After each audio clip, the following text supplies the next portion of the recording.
नाशिकचे 200 जण हे आखाती देशांमध्ये अडकलेले आहेत। युद्धामुळे हवाई वाहतूक बंद असल्यानं हा फटका बसलाय। मक्का यात्रेसाठी गेलेले भाविक हे अडकलेले आहेत। जिद्दा विमानतळ बंद असल्यानं हे अडकून पडलेले आहेत। वेगवेगळ्या ट्रॅव्हल्स कंपन्यांकडून आखाती देशांमध्ये गेलेले 200 जण हे अडकलेले आहेत। सर्वजण सुरक्षित असल्याची माहिती समोर आली आहे। आपल्या हिंदुस्थान यांनी आपल्या देशात भरपूर लोक गेलेले आहेत।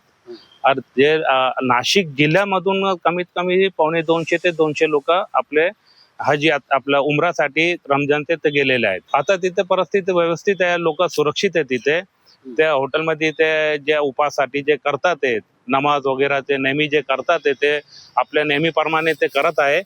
बाकी जे लोक गेलेले आहेत ते सुरक्षित आहेत। बाकी जे लोक येणार होते 15 दिवसासाठी जे गेलेले होते ते अटकलेले आहेत। म्हणजे ते जिद्दा एअरपोर्ट बंद झालेला आहे, रियाद एअरपोर्ट बंद झालेला आहे, दमामचा एअरपोर्ट बंद झालेला आहे आणि सौदी अरबचे जे एअरपोर्ट आहेत सगळे ते बंद झालेले आहे। म्हणून ते लोक अटकलेले आहेत। नाशिकचे कमी लोक आहेत, 10-15 लोक असतील। ते 10 दिवसासाठी 15 दिवसासाठी जे गेलेले आहेत ते कमी लोक आहेत। आता ते परत कधी येणार त्या संदर्भात? आता येणार होते ते, परवाची त्यांची फ्लाईट आहे, पण ते आता एअरपोर्ट बंद झाल्यामुळे ते तिथे अटकलेले आहेत।